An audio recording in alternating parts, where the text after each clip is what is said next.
Oliva's Croft Limited presents an unabridged recording of A New Start, written by Rhonda Forrest and read by Olivia Beardsley. The moral right of the author has been asserted. This performance is owned by Oliva's Croft Limited. Chapter 1. Elsie peered over the top of her book to take a look at the young man sitting across from her. He had boarded several stops after her and had offered a distraction for the last 10 minutes. Commuting to work each morning not only provided her with time to immerse herself in a book, but also offered the opportunity for some people-watching.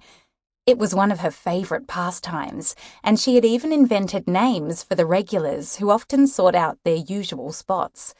She avoided conversation with most on the train, the commuters on either side of her an exception to her rule of keeping to herself. Matilda, as usual, sat next to her, the middle-aged woman's ample hips pushed up against Elsie's. Today, as she did every day, Matilda wore a light blue housekeeping uniform that came down to just below her knees. She was a cleaner at Southbank and spent her day picking up cigarette butts and other pieces of rubbish. "Those grubs who throw their trash on the ground, really, they're the unsung heroes keeping my cleaning job thriving. Turning litterbugs into job security, one discarded sandwich wrapper at a time," she told Elsie.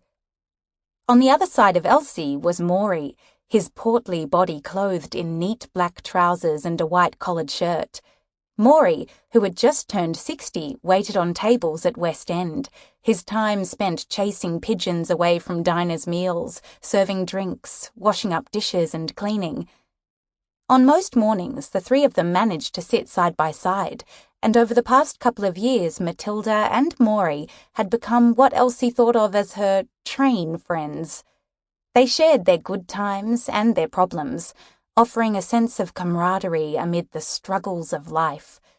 Sometimes it helped to realize that she wasn't the only one fighting to make ends meet or trying to navigate the difficulties of family life. However, she consciously talked in depth only to Matilda and Maury, often finding comfort and useful advice in the familiarity of their conversations. There were other regular commuters she recognized who lived in her suburb or who she had crossed paths with over the years, but she limited her interactions to a friendly nod or smile. Talking to others would only complicate her daily journey to work. She had enough of her own problems to contend with. Matilda had also noticed. Sample complete. Ready to continue?